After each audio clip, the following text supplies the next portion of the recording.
निरहुआ और आम्रपाली दुबे की upcoming film मंडप का फर्स्ट लुक आउट हो चुका है।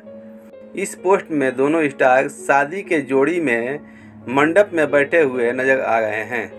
निर्माता रोशन सिंह की फिल्म मंडप की कहानी सामाजिक और पारिवारिक है। फिल्म का फर्स्ट लुक इस बात की ओर इशारा भी करता है। फिल्म को आनंद सिंह ने निर्देशित किया है। फिल्म का फर्स्ट लुक आने के बाद से फैंस में इसको लेकर काफ़ी क्रेज देखने को मिल रहा है। आम्रपाली दुबे और निरहुआ का ये शादी का फोटो नहीं है, ये इनके अगले फिल्म का फोटो है। भोजपुरी फिल्म मंडप को लेकर दिनेश लाल यादव ने कहा कि ये उनकी फेवरेट और ख़ास फिल्मों में से एक है। ये एक बड़े कैनवास की फिल्म है। इस फिल्म की कहानी ने मुझे बेहद आकर्षित किया था। तो दोस्तों, आप लोगों को ये मेरा वीडियो कैसा लगा कमेंट में मुझे ज़रूर बताएं और मेरे चैनल को सब्सक्राइब और लाइक ज़रूर करें दोस्तों, ताकि आपको मेरी हर वीडियो का नोटिफिकेशन पहले मिल जाए। जय हिंद दोस्तों।